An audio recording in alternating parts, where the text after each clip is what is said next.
చాలా పర్యాలు మన ప్రాంతానికి వచ్చారు. అది అక్కడ మనకు వాల్ పోస్ట్ కూడా ఉంది, అక్కడ మణిబాబాయ్ గారు. కనుక ప్రియులరా, దైవ సేవకులు మన మధ్యకు రావటం మనకి ఎంతైనా దీవెనకరం, ఆశీర్వాదకరం. కనుక ఈ సమయంలో దైవజనులు వాక్యం అందిస్తారు. అందరూ శ్రద్ధగా దేవుని యొక్క మాటలు వినాలని ప్రభుపేట మనవి చేస్తున్నాం.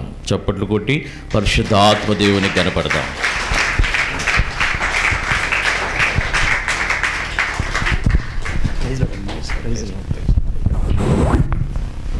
Thank you lord. హల్లెలూయా.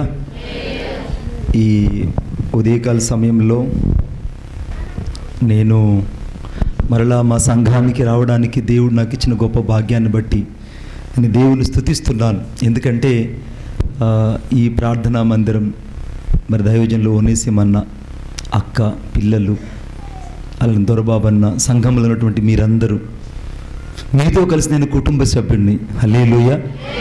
మీరు నాకు వేరు కాదు. I am always and be with us because of you are and with us. నేను మీతో, మీరు మాతో కలిసి ఈ పరిచర్యలో ప్రయాణం చేస్తున్నాం. నేను చుట్టుపక్కల ఎక్కడికి వచ్చినా మొదట నేను అన్నకు కాల్ చేస్తా. అన్న కాల్ చేస్తే వెంటనే అన్న నన్ను రిసీవ్ చేసుకోవడం, పరామర్శించడం, అక్కడ మీటింగ్ దగ్గర రావడం జరుగుతుంది.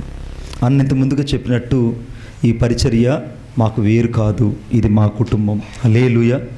మీరందరూ మా కుటుంబ సభ్యులు. మిమ్మల్ని చూస్తుంటే నేను ఉదయాన్ని కూడా అన్నతో అంటున్నాను, త్వరగా వెళ్ళాలి, సంఘంలో ఉన్న వాళ్ళందరినీ చూడాలి. ఎందుకు ఒక తెలియని ఆప్యాయత, ఒక తెలియని ప్రేమ దేవుడు ఈ పరిచర్య మీద నాకు కలుగు చేశాడు. ఎందుకంటే స్వజనులు తిరస్కరించినప్పుడు దూరంగా ఉన్నటువంటి ఈ బిడ్డలు మమ్మల్ని చేరదీశారు. నాకు ఎప్పుడు ఆ కృతజ్ఞత ఉంటుంది. ఈ మాటకు మీకు అర్థం తెలియకపోవచ్చు. మళ్ళీ పాస్టర్ గారిని అడగని చెప్తారు, దొరబాబుని అడగని చెప్తారు. కాబట్టి మీరెవరంటే నా రక్త సంబంధుల కంటే ఎక్కువైన వాళ్ళు. హల్లెలూయా. ఒకసారి ఒక ముగ్గురు సిస్టర్స్ ఉన్నారా? సిస్టర్స్ ఉంటారా? బిడ్డ నువ్వు తర్వాత నువ్వు నాన్న యూ జస్ట్ ఇంకా బైబిల్ వద్దులే. ఇంకొక సిస్టర్ ఎవరైనా అన్మ్యారీడ్ ఇంకెవరు ఉన్నారా? ఇంకొకరు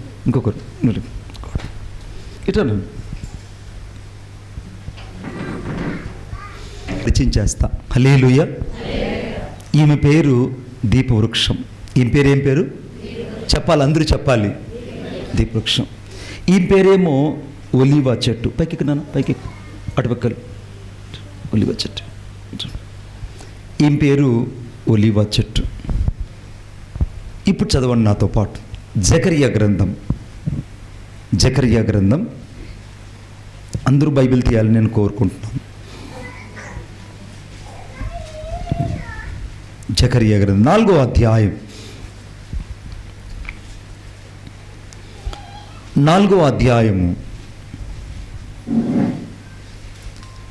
2వ వచనం 3వ వచనం గట్టిగా చదువుదాము. నీకు ఏమి జకర్యా గ్రంథం 4వ అధ్యాయం 2వ వచనం 3వ వచనం. నీకు ఏమి కనబడుచున్నదని అడుగుగా, నేను సువర్ణమయమైన దీపస్తంభమును, దాని మీద ఒక ప్రమిదను, దీపస్తంభమునకు 7 దీపములను, దీపమునకు 7 గొట్టములను కనబడుచున్నవి. 3వ వచనం అందరం చదువుదాం. 2 ఒలీవ చెట్లు దీపస్తంభమునకు కుడి పక్కన ఒకటియు, ఎడమ ప్రక్కన ఒకటియు కనబడుచున్నవని చెప్పెను. తలలు వంచండి, ప్రార్థన చేసుకుందాం. ప్రేమగల మా తండ్రి, నీకు వందనాలు చెల్లిస్తున్నాను. ఈరోజు ఈ పరిచర్ను ప్రేమించి ఈ హోలీ గ్రేస్ మినిస్ట్రీలో మరలా ఈ కుటుంబంతో కలిసి నేను పాలు పంపులు పొందడానికి మీరిచ్చిన భాగ్యం కొరకే వందనాలు. మా ప్రియులు ఓనేసిమన్ను బట్టి వందనాలు చెల్లిస్తున్నాను. దైవజనులకి ఈ ప్రాంతాన్ని మీరు కొలిచిచ్చినందులకై స్తోత్రాలు. దైవజనులతో కలిసి నేను కూడా జతపనివాడిగా పనిచేయడానికి అంతరంగంలో మీరు నాకు ఉంచిన భయం కొరకే వందనాలు చెల్లిస్తున్నాను. మీ సన్నిధి యొక్క ప్రశస్తమైన మహిమ ఈ ఉదయకాల సమయంలో మా మధ్యలో ఉంచమని యేసు నామములో ప్రార్థన చేసి వేడుకొనుచున్నాను తండ్రి, ఆమేన్. గట్టిగా హల్లెలూయా చెప్తాం అందరూ ఒకసారి గట్టిగా. Thank you Jesus. ఇప్పుడు దీపస్తంభము ఇక్కడ కనబడుతుంది. ఏం పేరు ఈ అమ్మాయి పేరు? అందరూ గుర్తుపెట్టుకోవాలి. ఏం పేరు? దీపస్తంభం. ఏం పేరు ఏంటంటే ఒలీవ చెట్లు. ఏం పేరు? ఎడమ పక్కన ఒక ఒలీవ చెట్టు, కుడి పక్కన ఒక ఒలీవ చెట్టు ఉంది. ఇప్పుడు ఈ దీపస్తంభం ఎవరంటే సంఘమై ఉన్నది. ఆమేన్ చెప్పండి గట్టిగా. ఈ దీపస్తంభం దేనికి సాదృశ్యం అంటే సాక్షాత్తు దేవుని సంఘానికి సాదృశ్యం. ఈ సంఘానికి ఇప్పుడు ఒలీవ చెట్లు లాంటి వాళ్ళు సంఘానికి కావాలి. ఇప్పుడు నా సంఘం ఎలా ఉందంటే దేదీప్యమానంగా నూతన ఆరాధనలో, నూతన పండుగలో మనమందరం సంతోషించాం. మన జీవితం అంతా ఎవరో ఫోన్ అర్జెంట్ అమ్మా, రాష్ట్రపతితో మాట్లాడాలి, మాట్లాడి నాకు కాల్ చేయండి, అంతే కదమ్మా, మీరు మాట్లాడి నాకు కాల్ చేయండి, నేను రిసీవ్ కాల్ చేసుకొని ఇంకేదైనా ఆల్టర్నేట్ కాల్ అంటే I will be talk to him and after. ఇన్ని సంవత్సరాలకి ఇక్కడికి వస్తున్నా, ఒక్కరోజు నా సెల్ ఫోన్ మోగింది, మీరు చూసారా?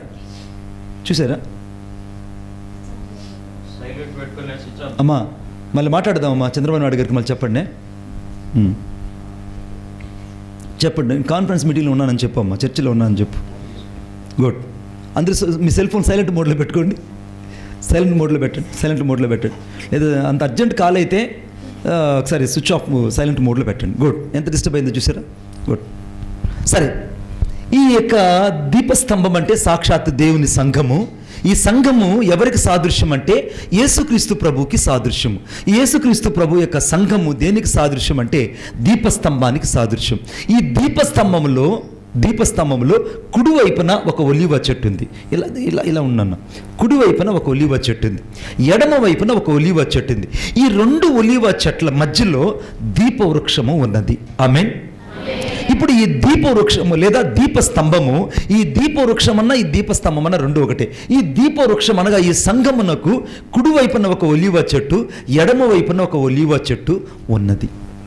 జకర్యాకు ఈ దర్శనం కనబడింది. దర్శనం కనబడితే జకర్యా అంటున్నాడు, అయ్యా ఏంటి ఈ మర్మము, నాకు అర్థం కావట్లేదు. I did not find out the mystery, what shall I don't know that. నాకు అర్థం కావట్లేదు, ఈ మర్మం ఏమిటో నాకు అర్థం కావట్లేదు అని అంటుంటే అప్పుడు దేవుని యొక్క ఆత్మ ఒక మాట చెప్పింది. ఏమనంటే, ఇదిగో ఈ యొక్క దీపస్తంభమునకు ఇరువైపులో ఉన్నటువంటి ఈ ఒలీవ చెట్లు, అర్థం ఏంటంటే ఈ ఒలీవ చెట్లు ఎవరంటే సర్వలోక నాదుడు యెహోవా యొద్ద నిలబడే తైలము పోయువారై ఉన్నారు అన్నాడు. హల్లెలూయా. ఈ రెండు ఒలీవ చెట్లు ఏంటనంటే తైలము పోయువారని వాక్యం రాయబడింది. తైలము పోయేవారు. ఇప్పుడు అందరూ ఇలా చాచున్నాను, ఇలా చాచు, నువ్వు కూడా చాచున్నానా? గుడ్. ఇప్పుడు వీళ్ళు ఎవరంటే ఈ ఒలీవ చెట్లు ఎవరంటే సంఘానికి క్షేమం ఆచేస్తున్నాను, సంఘానికి క్షేమం తీసుకొచ్చేవాళ్ళు, సంఘానికి క్షేమం తీసుకొచ్చేవాళ్ళు. ఎందుకంటే అన్న మీకు అద్భుతమైన వర్తమానాలు చెప్తుంటాడు, నాకు తెలుసు. Onesimus అంటే ఐ లవ్ హిమ్ అన్న బిడ్నెట్లీ. Yesterday night I talk to him అన్న బిడ్లీ ఎగ్జాక్ట్లీ 12:30 1 o'clock, 12:30 నుంచి రాత్రి 1 గంట వరకు మన సంఘం గురించి, సేవకుని గురించి నేను మాట్లాడుతున్నా అన్నతో. 12:30 నుంచి 1 వరకు నేను మాట్లాడుతున్నాను మన సంఘం గురించి, పిల్లల గురించి, పరిచర్య గురించి మాట్లాడుతూ దేవుని స్తుతించడం జరిగింది. సరే, ఇప్పుడు అన్న మంచి మంచి వర్తమానాలు చెప్తుంటాడుగా మీకు. కానీ నేను చెప్తున్నటువంటి ఈ మాట ఏంటంటే ఈ సంఘానికి ఎవరు కావాలంటే ఒలీవ చెట్లు లాంటి వాళ్ళు సంఘానికి కావాలి. ఆమేన్ చెప్పండి గట్టిగా. ఒలీవ చెట్లు లాంటి వాళ్ళు సంఘానికి కావాలి. ఒలీవ చెట్లు ఎలా ఉండాలి అని అంటే, మొదటి ఒలీవ చెట్టు ఏమో దీపవృక్షమునకు అనగా దీపస్తంభానికి తైలము పోయినట్లుగా ఈ యొక్క ఒలీవ చెట్టు ఆ సంఘం వైపు తన చేయి తిప్పింది. రెండవ ఒలీవ చెట్టు ఎలా ఉన్నదంటే సాక్షాత్తు సంఘం వైపు తన తైలము పోయినట్లుగా సర్వలోక నాథుడగు దేవునికి ఒక ప్రతిష్ఠిత చేయబడిన వ్యక్తులుగా వీరు దేవుని చేతిలో ఉన్నారు. హల్లెలూయా. మా బాబు త్రిపురాంతకపురంలో దేవుని పరిచర్య చేస్తున్నాడు. పాస్టర్ నాన్నగారికి ప్రత్యేక వందనాలు. వయసులో చిన్నవాడైనా గొప్ప పరిచర్య చేస్తున్నాడు. నా కుమారుడు త్రిపురాంతపురంలో గొప్ప పరిచర్య చేస్తున్నాడు. హల్లెలూయా. నేను ఇక్కడ రుద్ర సముద్రం వస్తానంటే నా బిడ్డ పరిగెత్తుకొని రావడం జరిగింది. పాస్టర్ గారు మీకు ప్రత్యేక వందనాలు. ప్రైజ్ లార్డ్ నాన్న. గుడ్. ఇప్పుడు ఏం జరిగిందంటే ఈ ఒలీవ చెట్లు అందరూ చూడాలి. Look at me. ఈ రెండు ఒలీవ చెట్లు ఇప్పుడు దీపస్తంభమైనటువంటి ఈ సంఘం వైపు తిప్పబడ్డాయి. ఇప్పుడు పరిశుద్ధాత్మదేవుడు మిమ్మల్ని ప్రశ్న వేయను, మీరు మీ సంఘానికి ఎంతవరకు సహకరించగలుగుతున్నారు? మీ సంఘానికి అంటే మన సంఘానికి, మన సంఘంలో ఉన్న సహవాసానికి, మన సేవకునికి, మన సేవకురాలికి మనం ఎలాగ ఉన్నాం?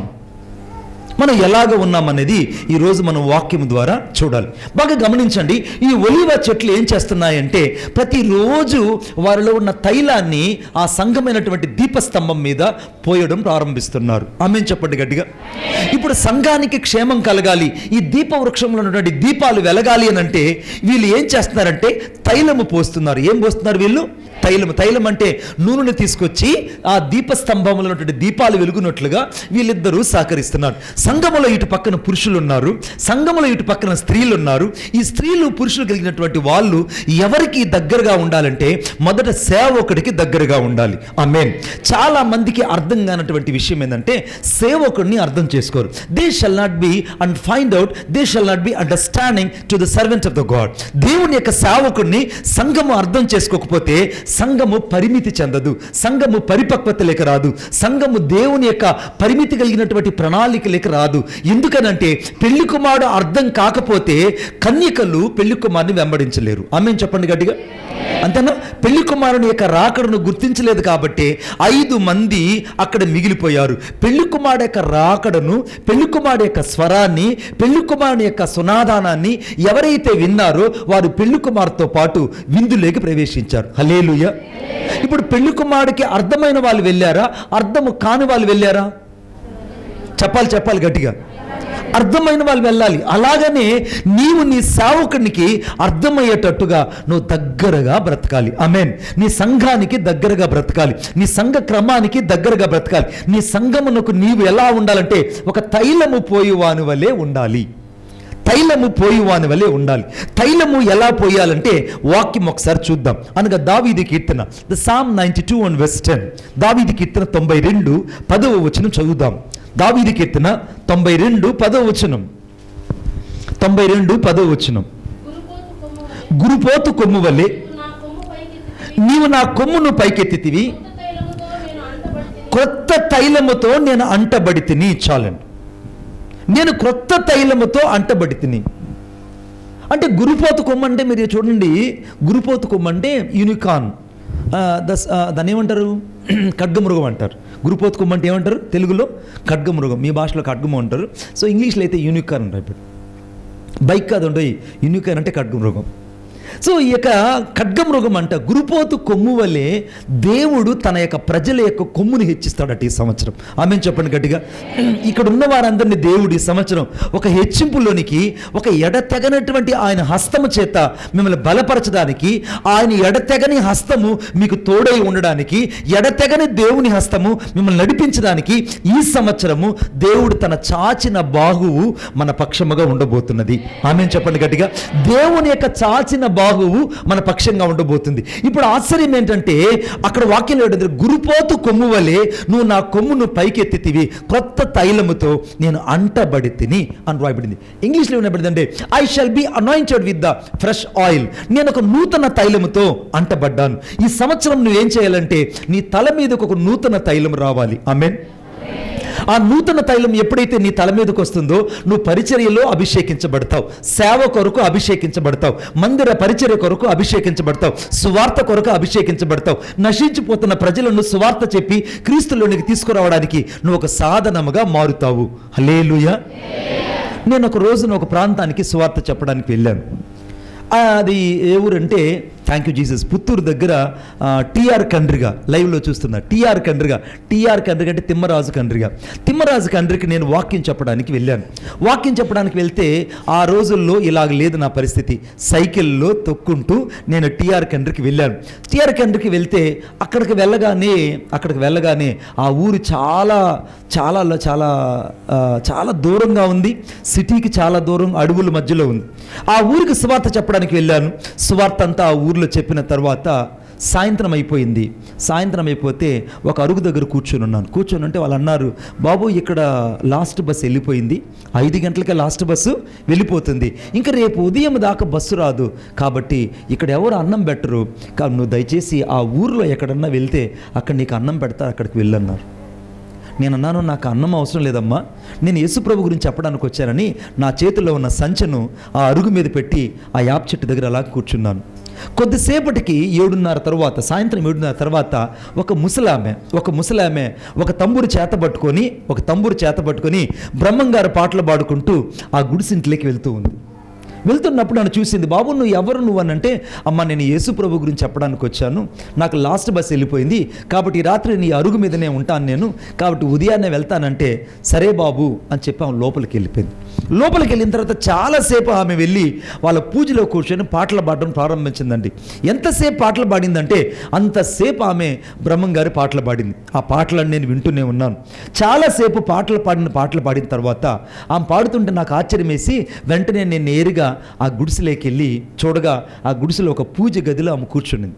ఒకే గది, ఆ గదిలో ఆమె పూజలో కూర్చునింది. వెంటనే ఆమె ఎంటుకలన్నీ జడలు కట్టుకుపోయి ఇంత దూరం ఉన్నాయి. మీకు అర్థమవుతుందా? జడలు కట్టుకుపోయి ఏమిరా అటు అరుతున్నావా? అమ్మా నీ బిడ్డ జాగ్రత్త అమ్మా, వాడికి లాంగ్వేజ్ బాగా వచ్చేసింది వాడికి. అర్థమైందా? రుద్ర సముద్రం నీళ్ళు తాగాడుగా, ఒక లాంగ్వేజ్ వచ్చేసింది. గుడ్. ఇప్పుడు ఏం జరిగిందంటే, ఇప్పుడు ఆ అవ్వ ఏం చెప్పిందంటే పాట పాడుతుంది. నేను కూడా పూజలో కూర్చోగానే నేను అన్నాను, అవ్వ నేను కూడా ఒక పాట పాడతాను అవ్వ అన్న, నేను కూడా ఒక పాట పాడతానంటే, నేనేం పాట పాడతావు నాయన అనింది. నాకు కూడా దేవుడు పాట వచ్చావా, నేను కూడా దేవుడు పాట పాడతాంటే పాడు నాయన అనింది.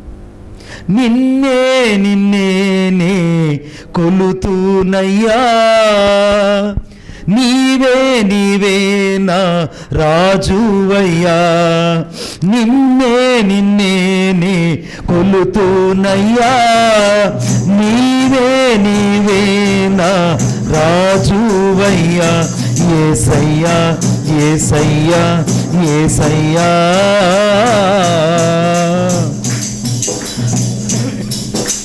కొండలలో లోయలలో అడవులలో ఎడారులలో, కొండలలో లోయలలో అడవులలో ఎడారులలో నీవైతివయ్యా, కొండ నీవే యేసయ్యా, అండ నీవైతివయ్యా,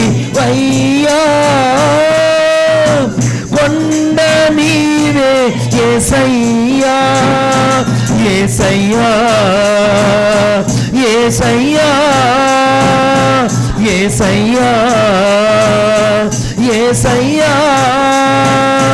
యేసయ్యా యేసయ్యా యేసయ్యా యేసయ్యా యేసయ్యా పాడాలి యేసయ్యా యేసయ్యా అన్న పాట పాడే లోపల ఆమె ఆ పూజ గదిలో భయంకరంగా గిలగిల కొట్టుకుంటూ కింద పడి దొర్లాడుతుంది.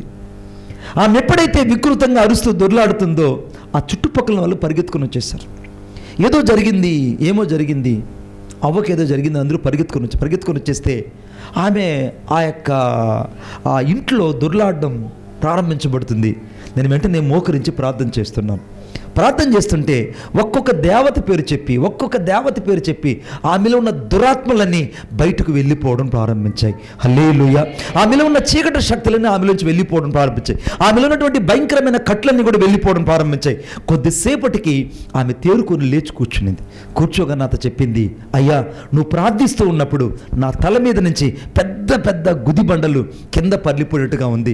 నా జీవితంలో పెద్ద పెద్ద వృక్షాలు నరకబడినట్టుగా కనపడ్డాయి. నా జీవితం అంతా కూడా పత్తి దూది ఏ రీతికైతే గాలిలో తేలుతుందో ఆ రీతిగా నా యొక్క ఆత్మ తేలిపోవడం నేను చూశాను. ఇంత గొప్ప ఆనందాన్ని నేను ఎప్పుడు అనుభవించలేదు. నువ్వు ఆరాధిస్తున్న దేవుడు ఎవరు అనంటే నేను చెప్పాను, నేను ఆరాధిస్తున్న దేవుడు నజరేయుడైన యేసుక్రీస్తు ప్రభు. హల్లెలూయా. ఆమెకు ఆ రోజు సువార్త చెప్పి యేసు ప్రభు గురించి చెప్పాం. మీరు నమ్మండి బిడ్డలారా, అప్పటి వరకు ఆమె జాకెట్ వేసుకోవడం ఎలాగ తెలియదు. పాతకాలం వాళ్ళు జాకెట్లు వేసుకునే వాళ్ళు కాదు అవ్వాలి ఆ రోజుల్లో. ఆమెకి ఎలాగ జాకెట్ వేసుకోవాలో తెలియదు.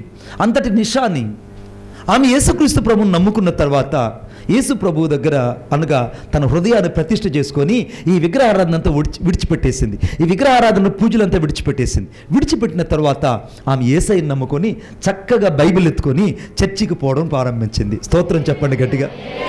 మీరు వెళ్ళి కూర్చోండి అన్న, పాప చాలాసేపు నిల్చోలేరు, వీళ్ళు పెళ్లి సంబంధాలు అనుకుంటున్నారు వీళ్ళు. ఇక వెంటనే వీళ్ళు అక్కడికి వెళ్ళి అక్కడ కూర్చొని వాళ్ళు ఏం చేశారంటే ఆమె చర్చికి బైబిల్ ఎత్తుకొని పోతుంది. అబ్బాయి బైబిల్ ఇట్టి అబ్బాయి నీ చేతుల్లో బైబిల్ ఎత్తుకుపోతుంది. బైబిల్ ఎత్తుకొని పోతుంటే అక్కడ బస్సులో ఉన్నటువంటి వాళ్ళు అడిగారంట, అబ్బా నువ్వు బైబిల్ ఎత్తుకొని పోతున్నావు సంకలో పెట్టుకొని, ఈ బైబిల్ గురించి నాకు 4 మాటలు చెప్పు చూద్దాం అని చెప్పారు.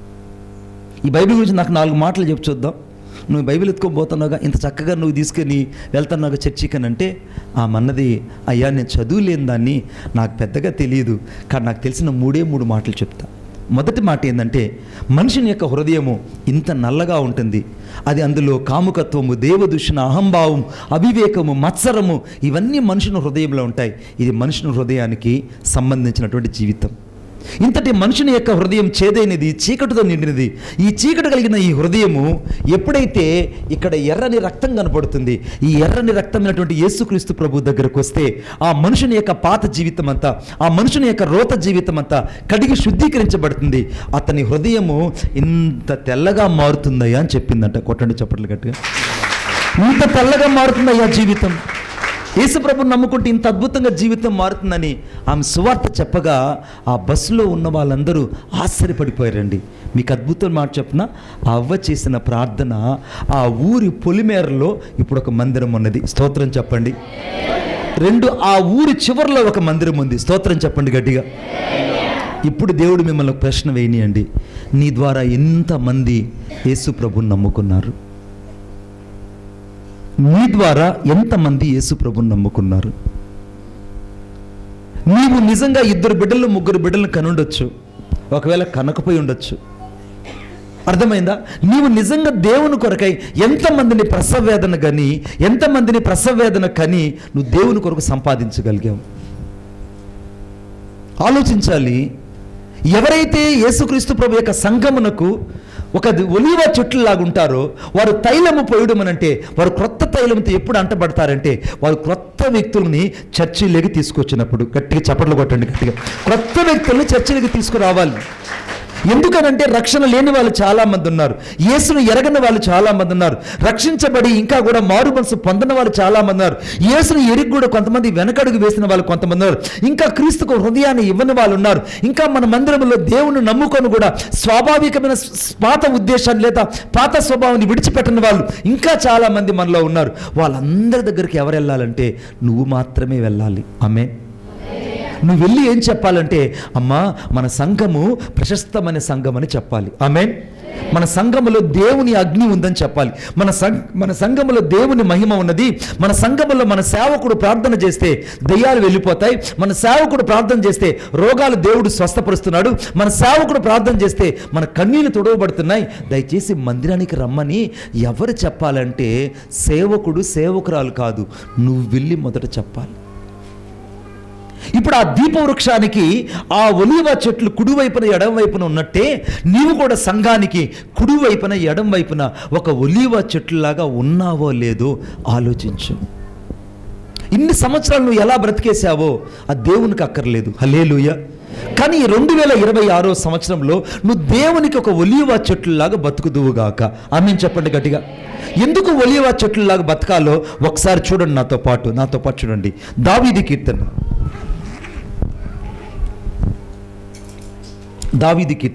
అందరూ బైబిల్ తీయాలని నేను కోరుకుంటున్నాను. ఇంకా చాలామంది బైబిల్ తీయాల. Thank you Jesus.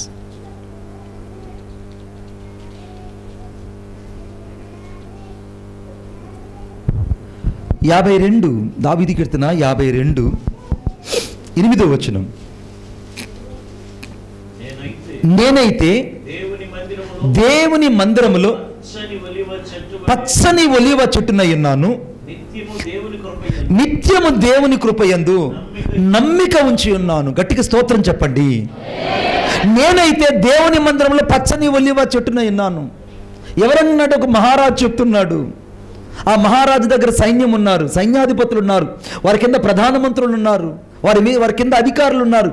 ఇంతమంది ఉన్న దావీదు అంతఃపురంలో యెరూషలేములో రాజరికాన్ని కోరుకోవట్లేదు. కొంతమందికి అర్థం కాని విషయం ఏంటంటే, మందిరంలోకి వచ్చి దేవుని పరిచర్య చేయరు, మందిరంలోకి వచ్చి దేవుని సన్నిధిలో పనిచేయరు, మందిరంలో వచ్చి దేవుని కొరకై అనగా దేవుని కొరకై తాము ప్రతిష్ఠించుకొని పరిచర్య చేయడానికి ఇష్టపడరు. వాళ్ళు ఎలా ఉంటారంటే షో కాల్డ్ పీపుల్గా ఉంటారు. షో కాల్డ్ పీపుల్ అంటే మీరు కాదమ్మా, మా ప్రాంతాల్లో ఉండే విషయం చెప్తున్నా. వాళ్ళు అప్పుడప్పుడు ఆదివారం వస్తారు, బట్టలు మాసిపోవు, వాళ్ళ బట్టలు ఏమాత్రం కూడా చెదరవు, వచ్చినట్టే వస్తారు, వాక్యం వింటారు, మళ్ళీ వెళ్ళిపోతారు. దీనివల్ల ప్రయోజనం ఏమైనా ఉందా? బెల్లంగుట్టు రాళ్ళు ఎక్కడన్నా చూసారా మీరు? బెల్లంగుట్టు రాళ్ళు ఎలా ఉంటాయంటే అవి కదలవు, ఉలకవు, పలకవు. సంఘానికి వచ్చిన నువ్వు ఎలా ఉండాలంటే ఒక ఒలీవ చెట్టులాగా దేవుని ఆవరణంలో నువ్వు ఉండాలి. ఎప్పుడైతే నువ్వు దేవుని ఆవరణంలో ఒక ఒలీవ చెట్టులాగా ఉంటావో అప్పుడు దేవుని యొక్క సన్నిధి యొక్క మహిమ నీ ద్వారా ప్రజలకు అర్థమవుతుంది. హల్లెలూయా. నీ ద్వారా ప్రజలకు అర్థం అవ్వాలంటే మొదట నువ్వు పచ్చని ఒలీవ చెట్టు వలె ఉండాలి. దేవుని కృప యందు నిత్యం నమ్మిక ఉంచాలి. దేవుని కృప ఎటువంటి కృప అంటే దావీదు కీర్తన నాకు చాలా ఇష్టమైన మాట 55:22 రాయబడింది. నీ భారం యెహోవా మీద మోపుము, అప్పుడు ఆయన నిన్ను ఆదుకునని రాయబడింది. ఈ యొక్క ఉదయకాల సమయంలో నీ భారం ఏదైనా నిన్ను ఆదుకోవడానికి దేవుని కృప నీకు తోడుగా ఉంది. నీ భారం ఎంత పెద్దదైనా, నువ్వు ఎంత కష్టంతో ఇక్కడికి వచ్చినా, ఎంత వేదనతో నీ ఇక్కడ వచ్చినా, ఇన్ని రకాల పరిస్థితుల మధ్యలో నువ్వు ప్రయాణం చేస్తున్నా ఈ ఉదయకాల సమయంలో దేవుని యొక్క ఆత్మ చెప్తుంది, ఆయన కృప యందు నువ్వు నమ్మిక ఉంచితే నిశ్చయముగా దేవుడు నిన్ను పైకి లేవనెత్తబోతున్నాడు. హల్లెలూయా. దేవుడు నిన్ను పైకి లేవనెత్తబోతున్నాడు. దేవుడిని స్థితిగతులను మార్చబోతున్నాడు. దేవుడిని ప్రతి పరిస్థితిని దేవుడు మార్చబోతున్నాడు. ఎందుకు మారుస్తాడంటే ఆయన సన్నిధిలో నువ్వు ఒక ఒలీవ చెట్టులాగా ఉండాలి. రెండో విషయం చెప్తున్నాను నేను, ఆ ఒలీవ చెట్టు నిత్యము జీవిస్తుంది. ఆమెను చెప్పండి గట్టిగా, పక్కన వాళ్ళు చెప్పండి. ఒలీవ చెట్టు కైగుడు ఒక మారు సొల్లుంగమ్మా, కైగుడు ఒక మారు సొల్లుంగ. కైగుడు అంటే మీ చెయ్యి పక్కన వాళ్ళకి ఇచ్చి ఒకసారి చెప్పండి. ఏమని చెప్పండి అంటే ఒలీవ చెట్టు నిత్యము జీవిస్తుంది. ఒలీవ చెట్టు నిత్యం జీవిస్తుంది. మీరు చూడండి, యెరూషలేములోకి వెళ్తే, గెత్సెమనే తోటలోకి వెళ్తే ఇప్పటికీ యేసుక్రీస్తు ప్రభు యొక్క కాలంలో ఉన్నటువంటి ఒలీవ చెట్లు నేటికి అక్కడ అలాగనే ఉన్నాయి. ఆమేన్.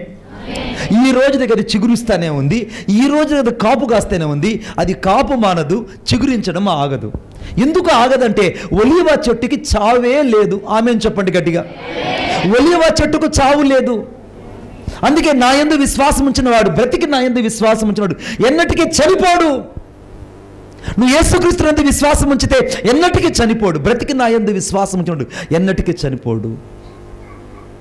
నువ్వు ఈరోజు యేసుక్రీస్తు నందు విశ్వాసం ఉంచుతున్నావు కనుక నీకు నిత్య జీవం అనుగ్రహించబడుతుంది. నువ్వు నిత్యత్వంలోకి వెళ్తావు. మనుషులకైతే అర్థం కాదు, చచ్చిపోతే తక్కుడో బిక్కుడో అనుకుంటారు. మనుషులైతే చచ్చిపోతే తక్కుడో బిక్కుడో అనుకుంటారు. కానీ నా దేవుడు నిన్ను అలా చేయడానికి ఇక్కడ పిలవలేదు. నీకు ఒక నిత్యత్వం ఉంది. ఆ నిత్యత్వం లేక దేవుడిని తీసుకెళ్లాలని కోరుకుంటున్నాడు. స్తోత్రం చెప్పండి గట్టిగా. ఆ నిత్యత్వం లేక తీసుకెళ్ళి, అందుకే ఒలీవ చెట్టు ఏ రీతిగా అయితే నిత్యము జీవిస్తుందో ఈ శ్వాస అయిన నిన్ను కూడా దేవుడు నిత్యము జీవించే వ్యక్తిగా మార్చాలనుకుంటున్నాడు. ఎందుకని నిన్ను జీవింపజేయాలనుకుంటున్నా అంటే నువ్వు జీవించడం దేవునికి ఇష్టమైనది. ఇప్పుడు నేను భూమి మీద బ్రతికితే 70-80 సంవత్సరాలు బతుకుతా. నేను చనిపోతే పరలోకం వెళ్ళిపోతా. నన్ను తీసుకెళ్ళడానికి 100 మంది దేవదూతలు వస్తారు, నన్ను తీసుకొని పరలోకం వెళ్ళిపోతారు. దేవుడు నన్ను ఆ యొక్క క్రీస్తు న్యాయపీఠం దగ్గర, క్రీస్తు న్యాయ సింహాసనం పీఠం దగ్గర ఉంచినప్పుడు సిగ్గుపడలక్కలను పనివనగా నిలబడడానికి దేవుడు అంతరంగంలో భయాన్ని, పరిశుద్ధాత్మతో ఉన్నటువంటి అంతరంగంలో భయాన్ని ఉంచాడు. కనుక దేవుడు మేము చేస్తున్న పరిచర్యనంతా అగ్ని పరీక్ష చేత పరిశోధించబడిన తర్వాత నేను ఒకవేళ రాళ్ల చేత కట్టబడి ఉంటే అది గలగల కాలిపోతుంది, ఒకవేళ కొయ్యి చేత కట్టబడి ఉంటే అది అగ్ని చేత కాలిపోతుంది, ఒకవేళ గడ్డి చేత కట్టబడిన పరిచర్య అయితే అది కాలిపోయి రాలిపోతుంది, ఒకవేళ నేను బంగారు చేత పరిచర్య చేసినట్లయితే అది అగ్ని చేత సువర్ణ చేత పరీక్షించబడి శుద్ధ సువర్ణంగా మార్చబడుతుంది. హల్లెలూయా. శుద్ధ సువర్ణంగా మార్చబడుతుంది. నువ్వు దేవుని యొక్క పరిచర్య చేసేటప్పుడు నువ్వు బంగారుతో కూడిన పరిచర్య చేస్తున్నావో, గడ్డి లాంటి పరిచర్య చేస్తున్నావో, వెలగలగల పరిచర్య చేస్తున్నావో, కొయ్య లాంటి పరిచర్య చేస్తున్నావో, నీ హృదయమే ఈరోజు నీతో చెప్తుంది. నీ హృదయమే నీతో చెప్తుంది. నీ హృదయమే నీతో చెప్తుంది. నీకు మొదట కావాల్సింది ఏంటంటే దేవుని కొరకు తగ్గించుకునే జీవితం కావాలి. ఈ సంవత్సరం దేవుడు నీకు ఇస్తున్నటువంటి వాగ్దానం ఒక శ్రేష్టమైంది. అయితే ప్రభు అంటున్నాడు, నిన్ను ఆనంద తైలముతో నేను నిన్ను అభిషేకిస్తాను. ఏమన్నాడు దావీదు కీర్తన 92:10 క్రొత్త తైలముతో నేను నిన్ను అభిషేకిస్తా, కొత్త తైలంతో నేను అభిషేకిస్తా. ఇలా కాదు, ఇలా ఉన్నట్టు కాదు, నిన్న ఒక నూతన తైలం నీ మీదకి రాబోతుంది. ఈరోజు ఒక నూతనమైన అభిషేకం నీ మీదకి రాబోతుంది. నువ్వు ఇప్పటిదాకా భాషలతో మాట్లాడలేదా? ఈరోజు నిశ్చయంగా నువ్వు భాషలతో మాట్లాడబోతున్నావు. హురాలాబా షాందారాలాబా రీఖారాదా. నువ్వు నిజంగా భాషలతో you shall be speak with the tongues. ఈరోజు నువ్వు భాషలతో మాట్లాడబోతున్నావు. ఇప్పటిదాకా దేవుని వరాల గురించి నువ్వు ఆలోచించలేకపోతున్నావా? దేవుని వరములతో అలంకరించాలనుకుంటున్నాడు. ఇప్పటిదాకా నువ్వు కృపావరాల గురించి ఆలోచించలేకపోతున్నావా? దేవుడు కృపావరాలతో నింపబోతున్నాడు. ఇప్పటిదాకా నువ్వు 9 వరాల గురించి ఆలోచించలేకపోతున్నావా? దేవుడు 9 వరాలతో నింపబోతున్నాడు. దేవుని జీవితంలో ఏదైతే ఎదురు చూచావో అది నీకు ఇవ్వడానికి యేసయ్య ఈరోజు నిలబడి ఉన్నాడు. ఆమేన్. ఇప్పుడు నీకు కావాల్సింది ఏంటంటే, నీవు ఒక ఒలీవ చెట్టులాగా తైలమును సంఘానికి అందించే వ్యక్తిగా నువ్వు ఉండాలి. స్తోత్రం చెప్పండి గట్టిగా. నీ జీవితంలో తైలమును ఒలీవ చెట్టుకి అనగా ఆ ఒలీవ చెట్లు అంటే దీపస్తంభంలో ఉన్న దీపాలు ఏ రీతిగా అయితే వెలిగించబడుతున్నాయో ఆ రీతిగా సంఘములో ఉన్నటువంటి ప్రతి పరిచర్య వెలిగించబడ్డానికి నీవు నేను ఒక ఒలీవ చెట్టుగా ఎప్పుడైతే మారుతామో అప్పుడు సంఘం అభివృద్ధి చెందుతుంది. సేవకుడు క్షేమంగా ఉంటాడు, సేవకురాలు క్షేమంగా ఉంటాడు, పరిచర్య క్షేమం ఉంటుంది, సంఘ పెద్దలు క్షేమంగా ఉంటారు, సంఘములు విశ్వాసులు క్షేమంగా ఉంటారు. మన ద్వారా దేవుని సువార్త కూడా విస్తరించబడుతుంది. ఆమేన్ చెప్పండి గట్టిగా. నేను ఒక రోజున నార్త్ ఇండియా వెళ్ళాను. నార్త్ ఇండియా నేను ఢిల్లీ వెళ్తే ఢిల్లీలో 3 రోజులు మీటింగ్స్. ఢిల్లీలో 3 రోజులు మీటింగ్స్ చూసుకొని నేను నాతో ఉన్నటువంటి పాస్టర్స్ అడిగారు, పాస్టర్ గారు మాకు ఒక కోరిక ఉంది, 3 రోజులు మేము మీటింగ్లో ఉన్నాము కాబట్టి మమ్మల్ని ఆగ్రా తీసుకెళ్ళండి, మేము తాజ్మహల్ చూడాలి అన్నారు. సరే 3 రోజులు నాతో పాటు పరిచర్యలో ఉన్నారు కదా, వీళ్ళని ఆగ్రా తీసుకెళ్దామని నేను పరిశుద్ధాత్మదేవుడు ఇద్దరం కలిసి ప్రార్థన చేసుకొని నాతో ఉన్నటువంటి 4 సేవకుల్ని ఆగ్రా తీసుకొని వెళ్ళాను. ఆగ్రాలో నాకు ఎడ్విన్ బి లాల్ అనేటువంటి ఒక దైవజనుడు ఉన్నాడు. ఆయన పేరు ఎడ్విన్ బి లాల్. ఒక దైవజనుడు ఉన్నాడు. ఆ దైవజనుడు నేను కలుసుకొని ఆగ్రాలో ఆయన మందిరంలో స్టే అయ్యి తాజ్మహల్ చూసుకొని అక్కడి నుంచి మళ్ళీ నేను కేరళ ఎక్స్ప్రెస్ ఎక్కి చెన్నై వెళ్ళిపోదామని అనుకున్నాను. సరే వెంటనే నేను ఎడ్విన్ లాల్ అన్నట్టు పాస్టర్ గారి ఇంటికి వెళ్ళాను. పాస్టర్ గారి ఇంటికి వెళ్ళగానే పాస్టర్ అమ్మ గారు నాకు కనపడలేదు. హల్లెలూయా. కనపడలేదంటే దాని అర్థం మరొక విధంగా అనుకోవద్దండి. ఆ సమయంలో లేదు. వెంటనే నేను అక్కడికి స్టే అవ్వగానే పాస్టర్ గారు నాతో వచ్చిన పాస్టర్లు అందరూ వాళ్ళ పెట్లిప్పి సూట్ కేసులు ఇప్పి అందరూ బ్రష్లు వేసుకుని వాష్ చేసుకొని వచ్చి స్నానం చేసుకొని వచ్చి కూర్చున్నారు. ఈ లోపల మిది మీద నుంచి అరుస్తూ ఉన్నారు ఎవరో, ఏ ఆంధ్ర పాస్టర్ చోర్ హే, దే బడా ఆద్మీ హే చోర్ హే అని అరుస్తూ ఉన్నాను. నాకు హిందీ తొడదొడ బోల్తాం, నాకు అర్థమైపోతుంది ఆమె తిడుతుంది. ఏమని తిడుతుందంటే ఆంధ్ర పాస్టర్లంతా దొంగ పాస్టర్లు కాబట్టి వాళ్ళందరిని ఇంట్లో నుంచి బయటికి పంపించే అంటుంది. హల్లెలూయా చెప్పరే గట్టిగా. ఇన్ని బాధలు పడ్డాం మేము. మీరు ఇక్కడ ఉండి బాధలు పడ్డానికి పెద్ద ఫీల్ అయిపోతుంటారు. దేశం వెళ్తే అక్కడ మమ్మల్ని ఏమన్నారంటే దొంగ పాస్టర్లు అన్నారు.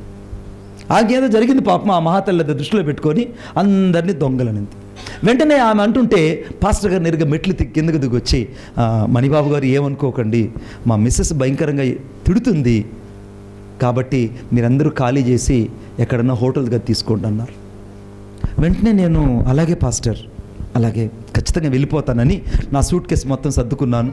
నాతో పాటు వచ్చి 4 పాస్టర్లు సూట్ కేసులు సర్దుకున్నారు. అందరం కలిసి వెళ్ళిపోతున్నాం నాని. వెళ్ళిపోయి దాదాపు గుమ్మం దాటుకో వెళ్ళిపోతుంటే ఎందుకో దేవుని ఆత్మ నన్ను బలవంతం చేసింది. ఒక మాట నేను తిరిగి వెనక్కి వచ్చి పాస్టర్ గారు ఒక మాట చెప్పాను, pastor shall you give the permission to me, I will pray for your wife. ఒకసారి నాకు అనుమతించినట్లయితే నేను నీ మిస్సెస్ కోసం ప్రార్థన చేస్తా.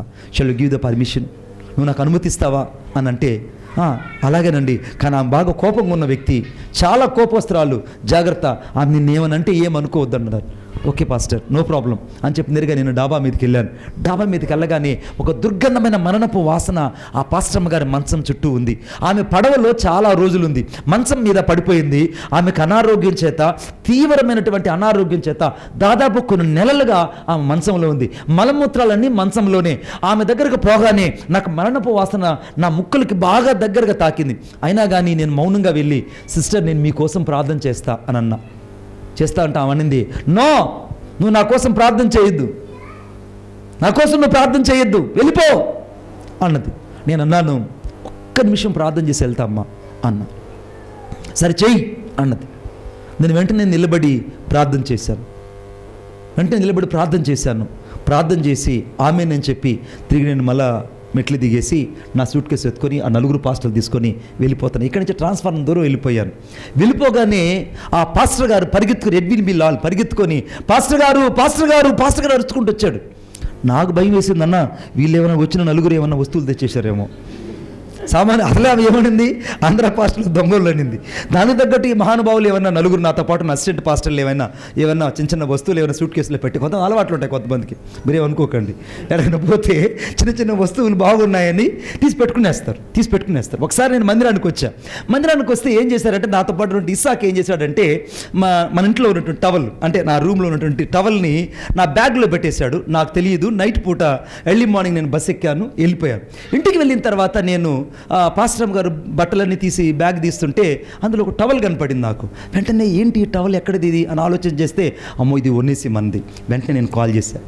అన్న ప్రైజ్ లార్డ్ అన్న, చెప్పాను కదా సిస్టర్, చెప్పాను అన్న ప్రైజ్ లార్డ్ అన్న, టవల్ ఒకటి పొరపాటున ఇస్సాక్ పెట్టేసినట్టుకున్నాడు, నేను ప్రభు చిత్తమైతే మరలా వచ్చినప్పుడు తీసుకొస్తానంటే, ఏం పర్లేదన్న, చిన్న టవలే అది, మీరు ఉంచుకోండి పర్వాలేదు, మాకు దీవెన కలుగుతుందని అన్నాడు. వెంటనే నేను అమ్మయ్య బతికించాడు. ఎందుకంటే నాకు ఆ పేరు తొలగిపోయింది. హల్లెలూయా. అంటే చిన్న వాటిల్లో కూడా నువ్వు ఎప్పుడైతే నమ్మకంగా ఉంటావో దేవుడిని మెండుగా ఆశీర్వదిస్తాడు. హల్లెలూయా. మనం ఎవరైనా ఇళ్ళకి పోయినప్పుడు వస్తువులు ఎత్తి జోబులో పెట్టుకోకూడదు. వస్తువులు ఎత్తి అర్థమైందా మన బ్యాగుల్లో పెట్టుకొని వచ్చేయకూడదు. అలవాట్లు నీకు ఒకప్పుడు ఉన్నా ఇంక ఉండకూడదు. ఇక ఆమె చెప్పండి గట్టిగా. ఇక వెంటనే నేను భయపడిపోయాను. ఏంటి పాస్టర్ గారు వచ్చారు అరుస్తూ వస్తున్నారని చెప్పేసి నేను ఆ 4 పాస్టర్లు అడిగాను, అయ్యా మీరు పొరపాటు ఏమైనా వస్తువులు తెచ్చారంటే, అయ్యా మేమేం తాకలేదయ్యా, ఏం తాకలేదే అన్నారు. వెంటనే ఆ పాస్టర్ గారు వచ్చి, మణిబాబు గారు మీరు దయచేసి వెనక్కి రండి, మా మిస్సెస్ ఏడుస్తుంది, దయచేసి వెనక్కి రండి అన్నారు. ఏం జరిగిందనంటే, కొన్ని నెలలుగా మంచంలో ఉన్నటువంటి మా మిస్సెస్ మీరు ప్రార్థన చేసి వెళ్ళిన తరువాత దేవుని వెలుగు ఆమెను దర్శించిందంట. ఆమె సజీవంగా లేచి నిలబడింది. హూరాలాబా షాదారాలాబా రియాందారాలాబా. ఆమె సజీవంగా లేచి నిలబడింది. ఆమె నిలబడమే కాదు, ఆమె మెల్లమెల్లగా నడవడం ప్రారంభించి నా దగ్గరకు వచ్చి, ఏవండి ఇంత ముందుగా ప్రార్థన చేసిన వ్యక్తి, వెళ్ళిపోయిన వ్యక్తి నిజమైన దైవజనుడు, ఆ వ్యక్తిని వెనక్కి పిలవండి, అతను దైవజనుడు, అతని వెనక్కి పిలవండి అని అనగానే ఆ పాస్టర్ గారు చేతులు పట్టుకుని ఏడవడం ప్రారంభించాడు. నా భార్య ఇంకా చనిపోయే స్థితిలో ఉందన్న, మరణపు వాసన, మలమూత్రాలని మంచంలోనే. కానీ అద్భుతం ఏంటంటే, మీరు ప్రార్థన చేసిన కొద్దిసేపటికి ఆమె లేచి నిలబడిందని సజీవ సాక్షి చెప్పాడు. నేను తిరిగి వెళ్ళగానే ఆ సిస్టర్ మెల్లగా ఆ స్టెప్స్ దిగి కిందకు వచ్చి, భయా ముజో మాఫ్ కర్ను, నన్ను క్షమించు అన్నప్పుడు నేను అన్నాను, లేదు సిస్టర్, దేవుని నామం మహింపరచబడ్డానికే దేవుడు మిమ్మల్ని కఠినపరిచాడు. దేవుని యొక్క తైలము ఇప్పుడు నీ మీద నిలిచి ఉన్నది. హల్లెలూయా. ఈ ఉదయకాల సమయంలో ఎవరెవరైతే సంఘం పట్ల గత కాలంలో కఠినంగా ఉన్నారో, ఎవరైతే సేవ పట్ల సరైన దృక్పథం లేకున్నారో, ఎవరైతే సేవకుడిని అర్థం చేసుకోకుండా చాలాసార్లు అపార్థం చేసుకున్నారో, ఎవరైతే సేవ పట్ల న్యూన్యత భావం కలిగినారో, వారందరి మీదకి ఈ రోజున క్రొత్త తైలము రాబోతుంది. కొట్టండి చప్పట్లు గట్టిగా. క్రొత్త తైలము రాబోతుంది. Everyone shall be anointed with the fresh oil. ఒక నూతనమైనటువంటి తైలము నీ మీదకి రాబోతుంది. ఆ నూతనమైన తైలం ఎప్పుడైతే నీ మీదకు రాబోతుందో అప్పుడు నీ బలహీనతలని నిన్ను తొలగిపోబోతున్నాయి. ఆమేన్ చెప్పండి గట్టిగా. నీ ప్రతి బలహీనతలు నీలోంచి రాలబోతున్నాయి. ఎందుకంటే ఈ నిర్గమకాండం, దయచేసి చూడండి నాతో పాటు, నిర్గమకాండం 29వ అధ్యాయము, నిర్గమకాండం 29వ అధ్యాయం 6వ వచనం చదువుదాం. నిర్గమకాండం 29వ అధ్యాయం 6వ వచనం. అనగా అహరోను తల మీద పాగాను పెట్టి ఆ పాగా మీద పరిశుద్ధ కిరీటము నుంచి అభిషేక తైలమును తీసుకొని అతని తల మీద పోసి అతన్ని అభిషేకించవలెను. ఆమేన్ చెప్పండి గట్టిగా. ఇప్పుడు అహరోనుని దేవుడు ఏం చేస్తున్నాడంటే అభిషేక తైలము చేత అభిషేకిస్తున్నాడు. ఈ రోజున నీ జీవితంలో ఒక అభిషేక తైలము, ఒక క్రొత్త తైలము నీ మీదకి వచ్చునుగాక. మన పరిచర్య మీదకి వచ్చునుగాక, మన సంఘం మీదకి వచ్చునుగాక, మన ఇంట్లో వారి మీదకి వచ్చునుగాక, మన భర్త మీదకి వచ్చునుగాక, మన భార్య మీదకి వచ్చునుగాక, మన బిడ్డల మీదకి వచ్చునుగాక. ఎందుకంటే అభిషేకపు తైలం ఉన్న చోట అపార్థాలు ఉండవు. అభిషేకపు తైలం ఎక్కడైతే ఉంటుందో, క్రొత్త తైలం ఎక్కడైతే ఉంటుందో, వారి జీవితంలో నూతనమైన కార్యాలు ఉంటాయి, నూతనమైన ఉద్దేశాలు ఉంటాయి, నూతనమైన తలంపులు ఉంటాయి, నూతనమైన ప్రణాళిక మీ జీవితాలలో ఉంటుంది. మీకు ఆశ్చర్యమైన మాట చెప్తాను నేను. ఒక వ్యక్తి ఏం చేశాడంటే, ఆ ఇంటి ముందు ఒక పెద్ద పెద్ద వస్తువులను వేలాడగట్టాడు. అంటే సితారాను, వీణను, ఆ తర్వాత ఫ్లూట్ను అంటే పిల్లన గ్రోవిని, నాదాల్ని అన్నిటినీ ఇంటి ముందు వేలాడగట్టాడు. వేలాడగడితే అందరూ అన్నారు, ఏంటయ్యా ఇవి ఎప్పుడు మోగుతాయి, ఇవి మోగితే మేమంతా ఒకరోజు వినాలనుకుంటున్నామంటే అతడు అన్నాడు, బలమైన గాలులు వీసినప్పుడు మాత్రమే ఈ సితారా మోగుతుంది, హల్లెలూయా, ఈ వీణ మోగుతుంది, ఈ నాదస్వరాలన్నీ, ఈ సప్తస్వరాలన్నీ పలుకుతాయి అని చెప్పాడు. గాలి తోలేది లేదు, ఇవి మ్రోగేది లేదని అందరూ అనుకుంటున్నారు. తీరా ఒక రోజున ఓ భయంకరమైన గాలి తుఫాను ఆ ప్రాంతం మీదకి వచ్చింది. గాలి తుఫాను ఆ ప్రాంతం మీదకి రాగానే ఉన్నట్టుగుండి ఒక అద్భుతమైనటువంటి సునాదము వారి ఇంట్లో నుంచి బయటకు వస్తుంది. అప్పటి వరకు గాలి తుఫాను చూసి భయపడిపోతున్న ఈ ప్రజలు, ఆ తీవ్రమైన గాలిని చూసి భయపడిపోతున్న ఈ ప్రజలు శ్రవణానందంగా వస్తున్నటువంటి ఈ యొక్క సునాదాన్ని వింటూ మైమరిచిపోతున్నారు. ఏంటి ఎక్కడి నుంచి వస్తుందనంటే ఆ సహోదరుడు తన ఇంటి ముందు కట్టినటువంటి ఆ ఫ్లూటు, ఆ సితారా, ఆ యొక్క సానిక, వీటన్నిటిలో నుంచి ఆ తుఫాను యొక్క తరంగాలన్నీ బయటకు వచ్చినప్పుడల్లా అవి అద్భుతమైన సునాదానాన్ని ఇస్తున్నాయి. ఈ ప్రజలందరూ కూడా వారి ఇంటి ముందు నిలబడి అవి ఆ యొక్క గాలి వలన వస్తున్నటువంటి ఆ సునాద సంగీతాలు విని తాను మైమరిచిపోతున్నారు. అప్పుడు ఆ వ్యక్తి వచ్చి ఒక మాట అన్నాడు. ఏమన్నాడంటే, మీరు ఇప్పటి వరకు గాలి తుఫాను చూసి భయపడ్డారేమో కానీ నేను ఈ గాలి తుఫాను కోసమే ఎదురు చూస్తూ బతికాను, హల్లెలూయా.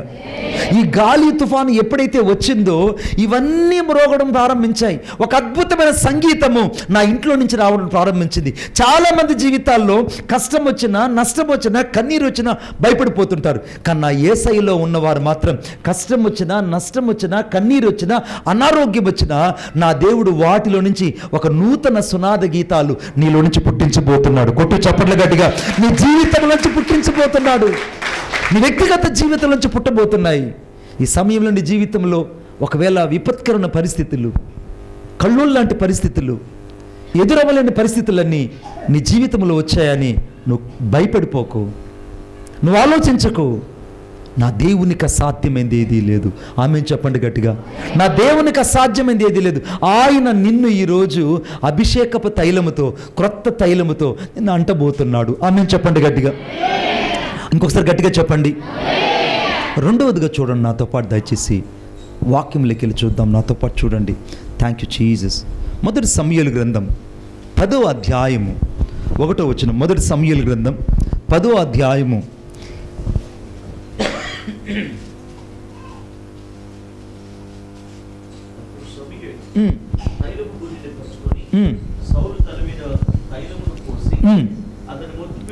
'అతను ముద్దు పెట్టుకొని యెహోవా నిన్ను అభిషేకించి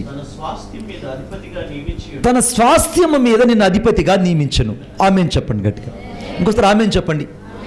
రెండవదిగా దేవుడు ఒక అధికారం చేత దేవుడిని నింపాలని కోరుకుంటున్నాడు. అధికారం. The anointed is the most important to the authority. దేవుడు నీకు అధికారం ఇవ్వాలనుకుంటాడు. చెప్పండి నాతో పాటు, నా దేవుడు నాకు అధికారాన్ని ఇవ్వబోతున్నాడు. ఉన్నట్టుకుండా మీలో ఒకటి కలెక్టర్ అయిపోయాడు అనుకోండి. ఏమండి, చందన కలెక్టర్ అయిపోయింది అనుకోండి. ఇక చందన దగ్గరికి వెళ్ళేసి, అమ్మ మాకు ఈ యొక్క ఊర్లోకి సిమెంట్ రోడ్డు కావాలంటే ఎంతసేపు పడుతుంది, ఎంతసేపు శాంక్షన్ చేస్తుందండి? మీకు ఏదైనా రేషన్ కార్డు కావాలి, పెన్షన్లు కావాలంటే మీకు ఎంతసేపు శాంక్షన్ చేస్తుంది? చెప్పాలి గట్టిగా. ఎంఆర్ఓ కంటే ఆర్డీఓ కంటే పెద్ద ఆమె. హల్లెలూయా. ఎంఆర్ఓ కంటే ఆర్డీఓ కంటే పెద్ద. ఇక ఎంతమంది, దాదాపు ఆ మండలంలో ఉన్న ఆర్డీ వాళ్ళందరూ ఆ ముందు చేతులు కట్టుకుని నిల్చోవాలి. ఎంఆర్ఓ వాళ్ళు, ఎండి వాళ్ళందరూ చేతులు కట్టుకుని నిల్చోవాలి. ఇంతమంది మీద కలెక్టర్ పెద్దవారైనప్పుడు ఒక అధికారాన్ని ఉపయోగించడానికి అతను ఏమాత్రం ఆలోచించడు. ఆమేన్.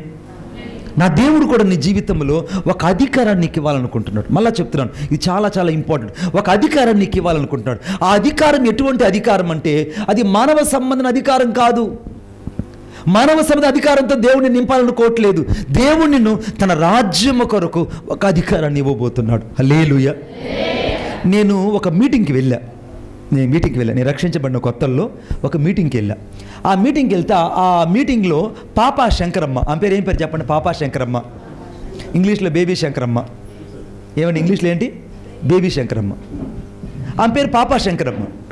ఆ పాపా శంకరమ్మ గారి మీటింగ్కి నేను వెళ్ళాను. ఆమె ఒక ముసలామె, బాగా వినాలి, ఆమె ముసలామె, ఆమె నిషాని, చదువుకోలేదు, పెద్దగా బైబిల్ కూడా చదవలేదు. ఎవరో బైబిల్ ఒక వాక్యం చదివితే ఆ వాక్యం చదివిన తర్వాత ఆమె ప్రసంగిస్తుంది. నేను ఆ మీటింగ్కి అటెండ్ అయ్యా. అప్పుడు నేను చాలా చిన్నవాడిని. ఆమె మీటింగ్కి అటెండ్ అయిన నేను, మీటింగ్ అంతా అయిపోయిన తర్వాత ఆమె దెయ్యాలు పట్టిన వాళ్ళ కోసం ప్రార్థన చేస్తుంది. దెయ్యాలు పట్టిన వాళ్ళ కోసం ప్రార్థన చేస్తుంటే, ఆమె ప్రార్థన చేస్తుంటే దెయ్యాలు వెనక్కి పరిగెడుతున్నాయి. హల్లెలూయా. దెయ్యాలు వెనక్కి పరిగెడుతున్నాయి. ఇళ్లలో ఉన్న దెయ్యాలు వచ్చి ఆ మీటింగ్ ముందు పడిపోతున్నాయి. ఎక్కడెక్కడ దెయ్యాలన్నీ వచ్చి మీద పడిపోతున్నాయి. ఒకరు కాదు, రెండు కాదు, దాదాపు 20-30 దెయ్యాలు వచ్చి ఆమె కాళ్ళ మీద పడిపోతున్నాయి. పాపా శంకరమ్మ ఏమీ అనడం లేదు. ఏసునామములో పో, ఏసునామములో పో, ఏసునామములో పో అని అంటుంది. దెయ్యాలన్నీ విలవెల్లాడి వెళ్ళిపోతున్నాయి. నా మైండ్లో ఇప్పటికీ మిగిలిపోయినటువంటి ఓ ప్రశ్న, ఒక చదువు లేని నిషాని, ఆమెకు పెద్ద చదువు తెలియదు, పెద్దగా స్కాలర్ కాదు, ఆమె ఏమీ బిఏలు బీడీలు అనగా డాక్టరేట్లు చేయలేదు, ఏమీ తెలియదు ఆమెకి. యేసుక్రీస్తు నామంలో దురాత్మ పో అని అంటే అవి వెనక్కి పారిపోవడం నా కళ్ళతో చూశా. ఆమెకి ఎవరు అధికారాన్ని ఇచ్చారు? ఆమెకిచ్చిన అధికారాన్ని దేవుడు నీకెందుకు ఇవ్వడు? ఆమెకిచ్చిన అభిషేకాన్ని దేవుడు నీకెందుకు ఇవ్వడు? నువ్వు ఇలా ఉండడం దేవుని చిత్తం కాదు. పాపా శంకరమ్మ గారితో నేను కొద్దిసేపు మాట్లాడాను.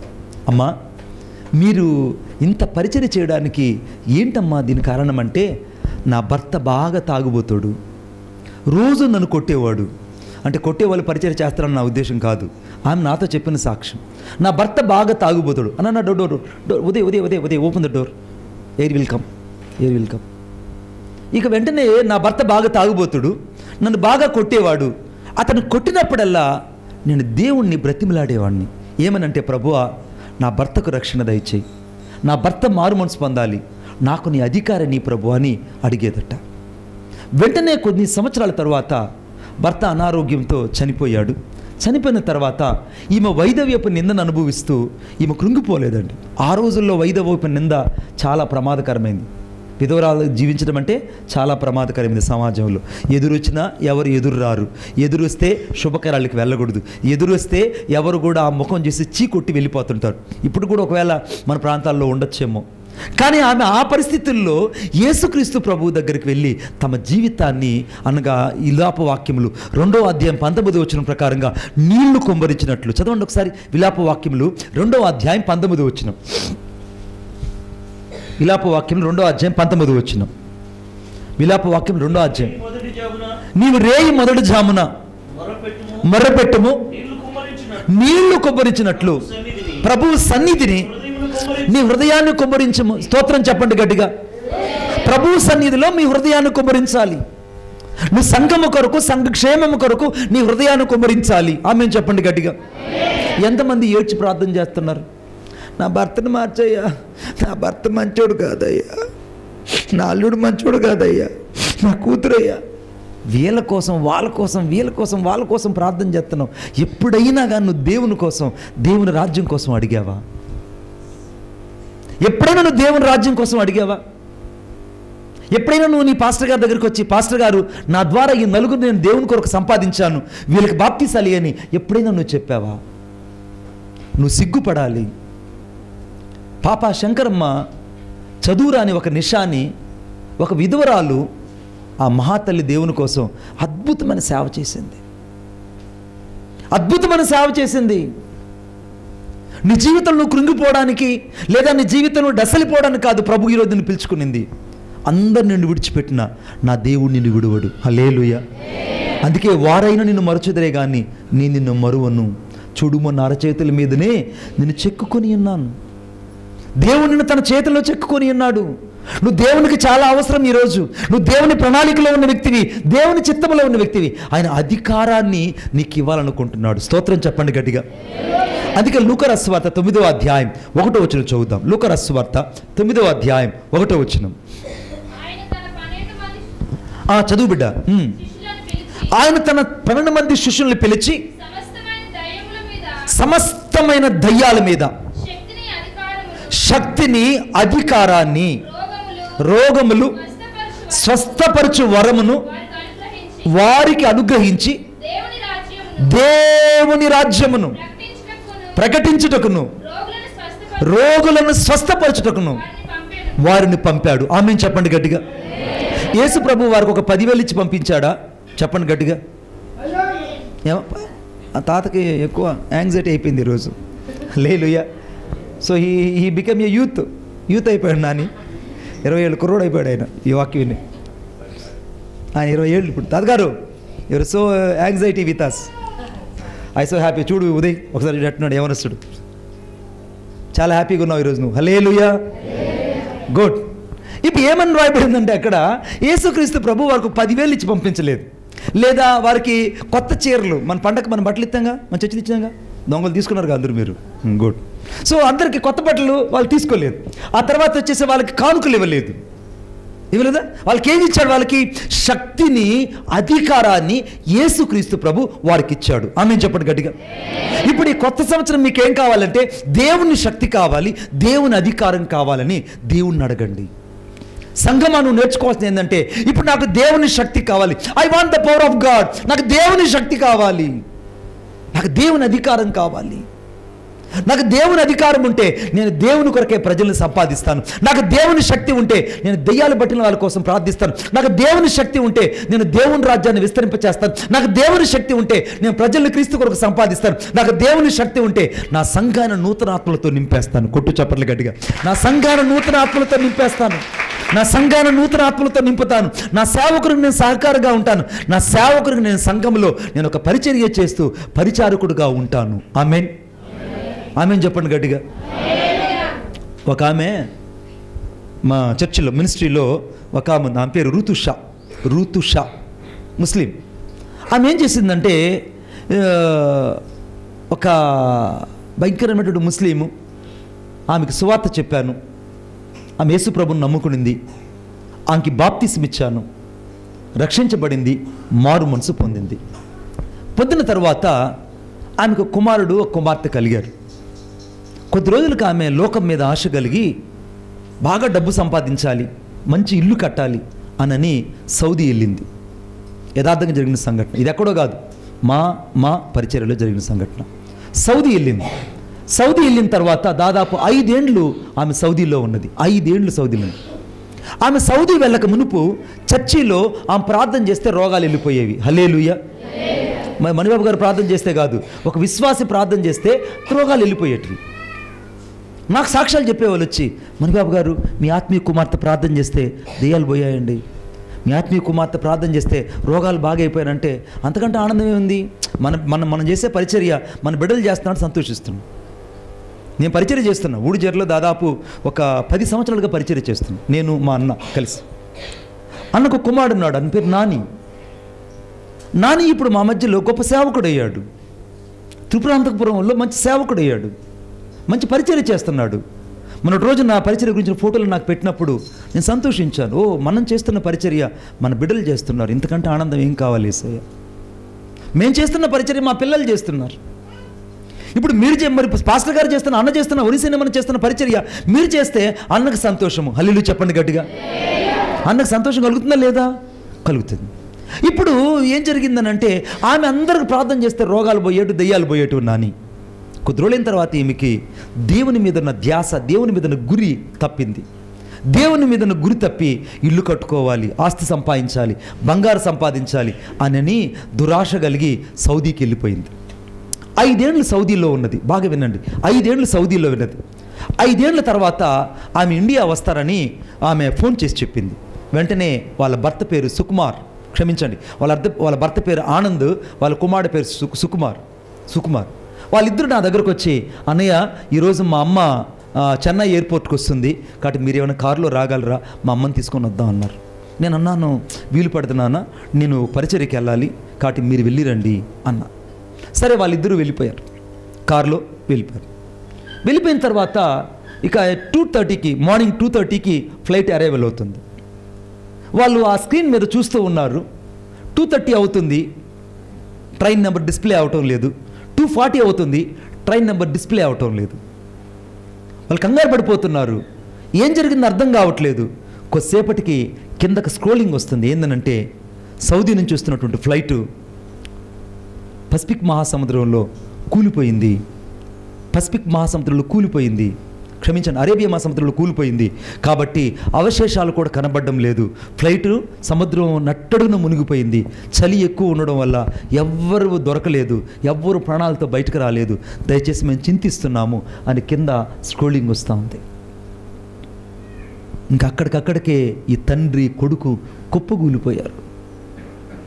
వాళ్ళ అమ్మ ఏమని ఫోన్ చేస్తుంటే, నేను వచ్చేటప్పుడు దాదాపు నేను ఒక 2 కేజీల బంగారాన్ని తీసుకొస్తున్నా, విస్తారమైన డబ్బును తీసుకొని వస్తున్నా, మనం ఇంచి ఇల్లు కొనుక్కొని మన కొడుక్కి పెళ్లి చేసి, అర్థమైందా, మంచి కోడలు తెచ్చుకొని మనం సుఖవంతంగా జీవించవచ్చు అని ఎన్నో ఆశలు ఆ ముందు రోజు మాట్లాడిందట. ఆశలు కూలిపోవడానికి పట్టిన సమయం ఎంతంటే 2.5 గంట. 2.5 గంటలో వారి ఆశలన్నీ కూలిపోయాయి. అందుకే వాక్యం చెప్తుంది, ఒకానొక పట్టణంలోకి వెళ్ళి దేవుని ధనము సంపాదన చెప్పుకున్న వాళ్ళరా, రేపేమి జరుగుతుందో మీకు తెలియదు. మీకు శ్రమ. లోకముల వాటిని నువ్వు ప్రేమించకూడదు. సంఘాన్ని దేవుడు ఎక్కువగా ఎందుకు ప్రేమించాడంటే తన స్వరక్తం ఇచ్చినంతగా సంఘాన్ని ప్రేమించాడు. సేవకుడు అంటే నువ్వు అనుకున్నట్టుగా ఒకరోజు పరిచయం చేసి ఆపేవాళ్ళు కాదండి. ఒకనాటి ప్రసవేదన సరిపోదు.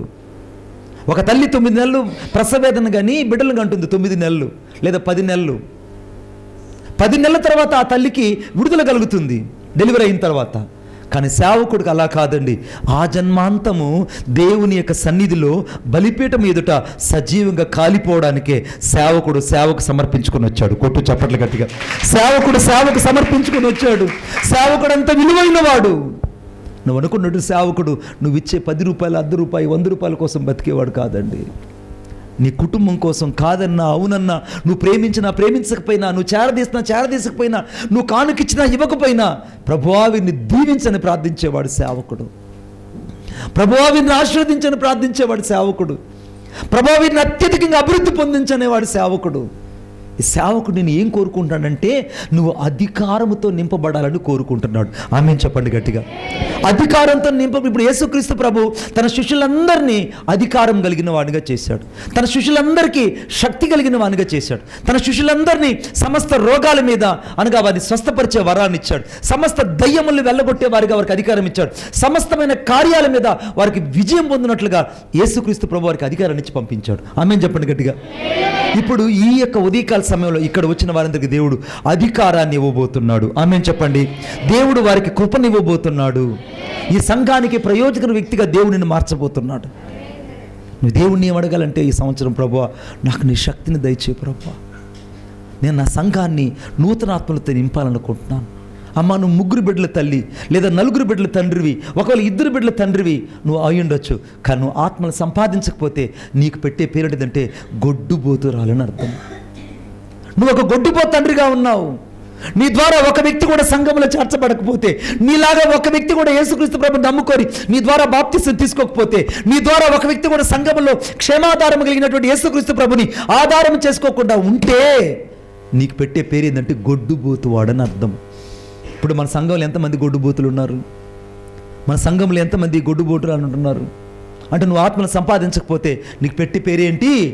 గొడ్డుబోతురాలు. ఎంత బాధాకరమైన విషయం. నేను అదే ఎక్కువ నా బైబిల్లో ఒక మాట రాసుకున్న. నా బైబిల్ ఏమనంటే, ప్రభువా నీవు నన్ను ఒక గొడ్డుబోతు సేవకునిగా నన్ను ఉంచుకో, నీ కొరకు ప్రసవ వేదన పడి ఆత్మలకనే సేవకుడుగా నన్ను ఉంచు ప్రభు అని నా బైబిల్లో మొదటి అక్షరాలుగా రాసుకున్నా. నా పేరు కింద రాసుకున్నాను. నేను నన్ను గొడ్డుబోతు సేవకునిగా ఉంచకయ్యా, నీ కొరకు ప్రసవ వేదన కలిగి అనేకులకు వెళ్ళడానికి నాకు సహాయం దయచేయి. ఈ ఉదయకాల సమయంలో దేవుడిని కోరుకున్నది, నీ ద్వారా దేవుడు రాజ్యాన్ని విస్తరింప చేయబోతున్నాడు. ఆమేన్ చెప్పండి గట్టిగా. నీ ద్వారా దేవుడు తన సంఘాన్ని నిర్మించాలనుకుంటున్నాడు. నీ ద్వారా దేవుడు తన రాజ్యాన్ని నలుదిశలో వ్యాపించాలని కోరుకుంటున్నాడు. కారణం ఏంటంటే ఆయన శక్తిని నీకు ఇవ్వబోతున్నాడు. ఆమేన్ చెప్పండి గట్టిగా. ఆయన అధికారం నీకు ఇవ్వబోతున్నాడు. ఇప్పుడు సమూయేలు చేతిలో ఏ రీతికైతే తైలపు బుడ్డి పట్టుకొని సౌలు తల మీద పోసి అధికారాన్ని ఇచ్చాడో, ఆయన స్వాస్థ్యం మీద ఉంచాడు, నా దేవుడు కూడా తన స్వాస్థ్యం మీద నీకు అధికారాన్ని ఇవ్వబోతున్నాడు. ఆమేన్ చెప్పండి గట్టిగా. ఆయన తన స్వాస్థ్యం మీద అధికారాన్ని ఇవ్వబోతున్నాడు. మీరందరూ పరమగీతం చదివే ఉంటారు. పరమగీతం అంతా చదివి ఉంటారు. పరమగీతంలో షూలమిత్ అయినటువంటి ఒక ఆమె కనబడుతుంటుంది. చివరిగా ఈ మాట చెప్పి ముగిస్తా. షూలమ్మితి కనబడుతుంటుంది. షూలమ్మితి నల్లని రూపం కలిగినది, నాకంటే నలుపు. నేనే షూలమ్మితిని అనుకుందాం, మీరు కాదులే. మీరు చాలా బాగుంటారు, మీరు కూడా చాలా బాగుంటారు. ఉదయం ఇంకా బాగుంటాడు. So and handsome and cute boy. వాళ్ళ అమ్మకి ఎంత ఆనందమో, నవ్వుతుంటుంది. నా కొడుకుని పొగుడుతున్నాడు మణిబాబు నన్ను. ప్రతి తల్లి అంతే. సగం మగబిడ్డలు చెడిపోవడానికి కారణం ఏంటంటే తల్లులు. నేను మళ్ళా చెప్తున్నా, సగం మగబిడ్డలు చెడిపోవడానికి కారణం ఎవరంటే తల్లులు. ఏ తల్లి అయితే తన కొడుకుని స్టిక్ ఎత్తుకొని కొడుతుందో ఆ కొడుకు బాగుపడతాడు. నేను మళ్ళా చెప్తున్నా, ఏ తల్లి అయితే కొడుకుని కొడుతుందో, అంటే వాడిని చావు కొట్టమని కదా నా ఉద్దేశం. మోకాళ్ళ దగ్గర నుంచి కాళ్ళ దాకా ఎవరైతే కొడతారో ఆ కొడుకు బాగుపడతాడు. హల్లెలూయా చెప్పండి. ఏ తల్లి అయితే కొడుకుని గారాబం చేస్తుందో ఆ కొడుకు అంతే నటిస్తాడు, అంతే. మళ్ళా చెప్తున్నా నేను ఇక్కడ, షూలమ్మెత్తినటువంటి ఈమె నల్లని ఆకారం కలిగి అరణ్యములో తన గొర్రెలు మేపుకుంటుంది. ఈమె రూపం ఎలా ఉందంటే చూడడానికి చాలా అసహ్యంగా ఉంది. కేదారు ఎడారి ప్రాంతంలో ఈ షూలమ్మతి తన గొర్రెల మంద మేపుకుంటుంటే చూసే వాళ్ళందరూ కూడా ఈమె నల్లనదానని ఓరచూపులు చూస్తూ అసహించుకుంటున్నారు. నా జీవితం నీ జీవితం అంటే నేను ఇప్పుడు షూలమ్మెత్తిని, మీరు కాదమ్మా, నేను షూలమ్మెత్తిని. ఇప్పుడు నేను ఎలా ఉన్నానంటే నల్లని ఆకారం కలిగి ఉన్నాను, చూడడానికి అసహ్యంగా ఉన్నాను. నా జీవితం అంతా కూడా అరణ్యపు జీవితం లాగుంది. నా జీవితం ఎవరికి ఇష్టపడిన జీవితం. హల్లెలూయా.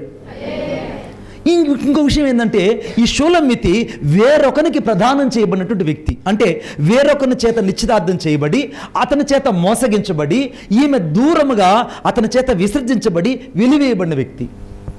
ఇప్పుడు నేను కూడా ఒకప్పుడు షూలమ్మితిని, నేను ఎవరికో ప్రదానం చేయబడ్డాను. ఎవరికి ప్రదానం చేయబడ్డంటే లోకంతో ప్రదానం చేయబడ్డాను, శాతానుకి ప్రదానం చేయబడ్డాను, లోకపు అధికారిని ప్రదానం చేయబడ్డాను. ఇప్పుడు నేను ఎవరి చేత ప్రదానం చేయబడ్డానంటే లోకం చేత ప్రదానం చేయబడ్డాను. నేను లోకం చేత మోసపోయి ఇప్పుడు నేను విడువబడి అరణ్యంలో ఒంటరి జీవితాన్ని జీవిస్తుంది షూలమ్మితి అన్నట్టుగానే నేను కూడా అలాగనే ఉన్నా. ఇప్పుడు ఈ షూలమ్మితి అందరి చేత విడువబడింది, అసహించబడింది, నల్లనిదై ఉన్నది, ఎడబాసు కలిగినది, భర్త అనగా ప్రదానం చేయబడి మోసగించబడింది. అన్ని విషయాలలో ఈమె ఓడిపోయిన వ్యక్తిగా ఉన్నదండి. ఈ ఓడిపోయిన ఈ షూలమ్మితిని చూస్తే ఒక్కరు కూడా జాలి కలగలేదు. హల్లెలూయా. ఆ సమయంలో సొలొమోను మహారాజు రథం వేసుకొని ఈ యొక్క మన రుద్ర సముద్రం నుంచి దొనకొండకు వెళ్తున్నాడు. హల్లెలూయా. దొనకొండకి వెళ్తున్నాడు, రుద్ర సముద్రం నుంచి దొనకొండకి వెళ్తున్నాడు. ఎవరమ్మా చెప్పమ్మా గట్టిగా. సొలొమోను మహారాజు వెళ్తూ ఉంటే ఆయన చూపు ఈ షూలమ్మితి మీద పడింది. ఈ షూలమ్మితి మీద పడగానే ఎవరెవరైతే ఈ షూలమ్మితిని ద్వేషించారో, ఎవరైతే ఈ షూలమ్మితిని అసహించుకున్నారో వారందరికంటే భిన్నంగా ఆ సొలొమోనుకి ఈ మీద ప్రేమ కలిగింది. సరిగ్గా నా యేసయ్య కూడా ఇదే నా జీవితంలో చేశాడు. నేను కూడా షూలమ్మితిలాగా విడవబడి, అసహించబడి, వెలివేయబడి, తృణీకరించబడ్డ నన్ను వెతుక్కుంటూ ఆ సొలొమోను ఏ రీతికైతే షూలమ్మితి కోసం వచ్చాడో నా కోసం కూడా యేసయ్య నన్ను వెతుక్కుంటూ వచ్చాడు. హల్లెలూయా. నన్ను వెతుక్కుంటూ వచ్చి ఆయన నన్ను ప్రేమించాడే కానీ నేను ఆయన్ని ప్రేమించలేదు. మరలా చెప్తున్నాను, నేను ఆయన్ని ప్రేమించలేదు. నన్నే ఆయన మొదట ప్రేమించాడు, నన్నే మొదట ఆయన చూశాడు, నన్నే మొదట నేనున్న చోటికి నన్ను వెతుక్కుంటూ వచ్చింది ఎవరంటే యేసుక్రీస్తు ప్రభు యొక్క ప్రేమ. ఆమేన్. నీవున్న స్థానం ఈరోజు ఏదైనా, నీవున్న పరిస్థితి ఏదైనా, నువ్వు ఏ పరిస్థితుల్లో ఉన్నా నీ ఉన్న చోటుకి వెతుక్కుంటూ రావడానికి యేసయ్య ఈరోజు ఇష్టపడుతున్నాడు. ఆమెను వచ్చి నన్ను ప్రేమించి యేసయ్య నన్ను ఇష్టపడి తిరిగి మళ్ళా తన అంతఃపురం తీసుకెళ్ళడానికి నన్ను తన రథం మీద కూర్చొని పెట్టుకొని నన్ను తీసుకొని వెళ్తూ ఉన్నాడు. నన్ను తీసుకొని వెళ్తుంటే ఇప్పుడు నా కళ్ళల్లో నుంచి కృతజ్ఞత కన్నీరు వచ్చేస్తుంది. నా కళ్ళల్లో నుంచి ఏమొస్తుందంటే కృతజ్ఞత కన్నీరు కారిపోతుంది. అయ్యా, ఒకప్పుడు నేను విడువబడిన దాన్ని, అసహించబడిన దాన్ని, అందరి చేత విడువబడినటువంటి నన్ను ప్రేమించి నన్ను ఇంతగా నువ్వు హత్తుకొని నీ రథం మీద ఎక్కించుకొని నీ అంతఃపురానికి తీసుకెళ్తున్నావే, నన్ను నీ రాణిగా చూడాలనుకుంటున్నావే, నీ ప్రేమ ఎంత గొప్పదయ్యా అని ఆ షూలమ్మితి ఏరిగైతే సొలొమోను కాళ్ళ మీద పడిపోయిందో ఈ ఉదయకాల సమయంలో యేసయ్య కాళ్ళ మీద నేను నువ్వు పడిపోవాలి. కొట్టు చప్పట్లు గట్టిగా, నేను నువ్వు పడిపోవాలి. ఇప్పుడు ఆ షూలమ్మితి ఏమైపోయిందంటే మహారాణిగా మారిపోయింది. ఆమెను చెప్పండి గట్టిగా. ఒకప్పుడు విడువబడిన జీవితం ఎక్కడ? ఇప్పుడు సొలొమోను రాజు యొక్క అంతఃపురంలో మహారాణి ఎక్కడ? ఇప్పుడు ఒకప్పుడు అసహించబడినటువంటి నీచమైన బ్రతుకు నీది నాది ఎక్కడ? ఇప్పుడు క్రీస్తు రక్తం చేత కడగబడి పరిశుద్ధుడు పరిశుద్ధురాలుగా మార్చబడిన జీవితం ఎక్కడ? నాని ఒకరోజు నేను గుడి వైపు వెళ్తా ఉన్నా, కాళాశ్రీ గుడి వైపు వెళ్తుంటే భక్తులందరూ కుడివైపు రావాలి, భక్తులందరూ కుడివైపు రావాలని మైకులు అరుస్తున్నారు. భక్తులందరూ కుడివైపు రావాలి, పిల్లలందరూ జాగ్రత్తగా ఉండాలి అని అరుస్తున్నారు. హల్లెలూయా చెప్పండి గట్టిగా. నాకు ఆ మాట నేను హిందువుని కదా, నేను ఒకప్పుడు ఏషా సర్వేష ఏషా సర్వస్య యశంతర్యామేషా ఏని అంత నిష్ట కలిగిన వ్యక్తిని, నేను హైందవుణ్ణి. నాకు యేసుక్రీస్తు ప్రభు అంటే తెలియదు. ఆ సమయంలో యేసు ప్రభు నా జీవితాన్ని పట్టుకున్నాడు, నా హృదయాన్ని మార్చాడు, నాకున్న పక్షపాతాన్ని ముట్టి స్వస్థపరిచాడు, నా జీవితాన్ని యేసయ్య బాగు చేశాడు. నా జీవితాన్ని యేసయ్య బాగు చేశాడు. నన్ను బాగు చేయడమే కాదు, కొన్ని వేల మందిని నా యేసయ్య స్వస్థపరిచి బాగు చేస్తున్నాడు. ఈరోజు ఒకవేళ నీ గురించి డాక్టర్లు ఎన్ని మాటలు చెప్పున్నా, ఒకవేళ ఎన్ని రిపోర్ట్స్ నీకు వ్యతిరేకంగా ఉన్నా, ఈరోజు కత్తి వాత నీ ఒంటి మీద పడదు. ఆమేన్ చెప్పండి గట్టిగా. డాక్టర్లు నీకు ఒకరోజు ఆపరేషన్ అని చెప్పున్నా, యేసుక్రీస్తు నామంలో నీకు ఆపరేషన్ ఆగిపోవును గాక.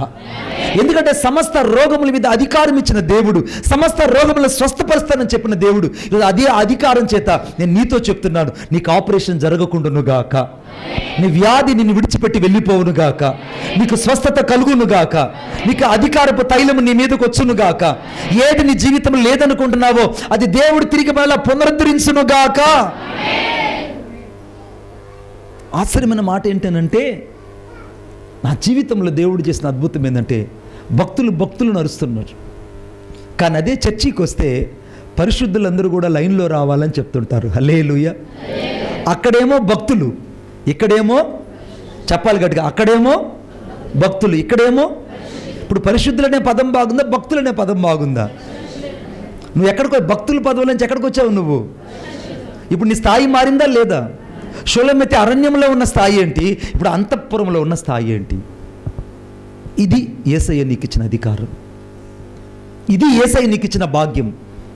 అందుకే ఓ ఇశ్రాయేలుని రక్షించిన నిన్ను పోలిన వాడేవాడు, నీ భాగ్యం ఎంత గొప్పదని రాయబడింది. నీ భాగ్యం గొప్పది బిడ్డ. నీ కోసం పరలోకం ఎదురు చూస్తుంది, నీ కోసం దేవదూతలు ఎదురు చూస్తున్నారు, నీ కోసం కోటాను కోట్ల దేవదూతలు ఒక సమూహ పరివారమై నీ కొరకు ఎదురు చూస్తారు. ఎందుకంటే నిన్ను ఆ పరలోకపు గవిన్లో పిలిచినప్పుడు వారు నిన్ను చూసి సంతోషించినంతగా ఆయన నిన్ను ప్రేమించబోతున్నాడు. ఆమేన్. అందరూ లేచి నిలబడదాం, అందరం లేచి నిలబడదాం. యేసయ్యని అడగాలి ఈరోజు, ప్రభువా నేను నా సంఘానికి ఒక ఒలీవ చెట్టులాగా ఉండాలి, నా సంఘానికి నేను సహకరించే వ్యక్తిగా ఉండాలి, నా సంఘానికి నేను ఒక ఓదార్పునిచ్చే వ్యక్తిగా ఉండాలి, నా సంఘమునికి నేను సహకరించే వ్యక్తిగా ఉండాలి, నా సేవకుని అర్థం చేసుకొని నాకు ఇవ్వబడిన సేవల్లో ముందుకు వెళ్ళే వ్యక్తిగా నన్ను మార్చు ప్రభువా, నన్ను అభిషేకించని నువ్వు ప్రార్థించాలి. ప్రభువా నీకు వందనాలు స్తోత్రాలు చెల్లిస్తున్నాను. ప్రతి ఒక్కరు ప్రార్థించాలి.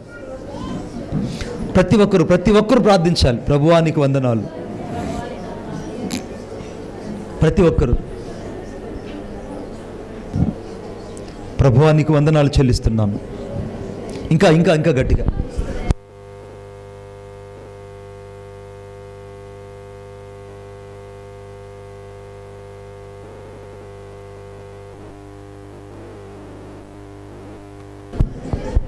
Thank you lord. దేవుడు ఈరోజు నిన్ను ప్రేమిస్తున్నాడు. ఆయన అభిషేకం నీ మీదకి రాబోతుంది. గత కాలంలో ఉన్నట్టు కాదు, ఒక నూతనమైన అభిషేకం నీ మీదకి రాబోతుంది. ఒక కొత్త తైలముతో నువ్వు అభిషేకించబడబోతున్నావు. ఒక నూతనమైన అభిషేకం నీ మీదకి రాబోతుంది. నీ జీవితంలో కోల్పోయిందంతా తిరిగి ఈరోజు దేవుడు నీకు ఇవ్వబోతున్నాడు. ఆ దీప వృక్షమునకు ఏ రీతికైతే ఆ ఒలీవ చెట్లు కుడివైపున ఎడమవైపున నిలబడ్డాయో, నువ్వు కూడా నీ సంఘానికి, నీ సేవకు ఒక కుడివైపున ఎడమవైపున నిలబడేటట్టుగా నువ్వు ఉండాలి. నీ సేవకులు నువ్వు సహకరించే వ్యక్తిగా ఉండాలి. ఇప్పటిదాకా నీ సంఘం పట్ల నీకు సరైన అవగాహన లేకపోతే ఈరోజు నువ్వు సరైన అవగాహన చేత నువ్వు నింపబడాలి. ఓ లాబా షాబా రాబా లాబా, ఓ రాబా నీనామా షాబా రాబా రీకా రాబా రాబా. అనేక సార్లు నీ సంఘాన్ని నువ్వు కాదనుకొని వేరొక సంఘానికి వెళ్ళావు. నీ సంఘ సేవకుని అర్థం చేసుకోకుండా అనేక సార్లు బాధించావు, వేధించావు. నీ అపార్థాలకి ఇంక తావు లేదు. ఒక క్రొత్త తైలముతో దేవుడిని అభిషేకించబోతున్నాడు. ఒక క్రొత్త తైలము నీ మీదకి రాబోతున్నది. ఒక కొత్త తైలము చేతను ఈ రోజు నువ్వు నింపబడబోతున్నావు.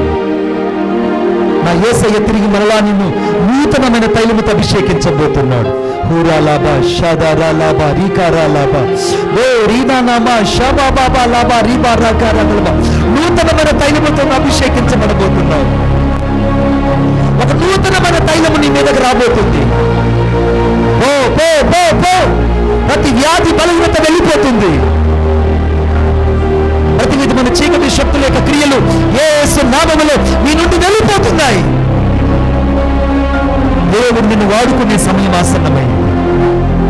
The God will use the mightily to this time it will become. దేవుడు నిన్ను అభిషేకించే సమయం ఆసన్నమైంది. నీ జీవితంలో కోల్పోయిందంతా ఈ రోజు తిరిగి మరలా నువ్వు పొందుకోబోతున్నావు. నువ్వు ఎంత వేదనతో ఇక్కడి నుంచి వచ్చావో, ఎన్ని సమస్యలతో ఇక్కడికి వచ్చావో, ఎన్ని సమస్యల మధ్య నువ్వు సతమతమైపోతున్నావో, నీ సమస్యల ఆఖరి రోజు ఈ రోజు కాబోతున్నది. నీ దుఃఖ దినాలు సమాప్తం కాబోతున్నాయి.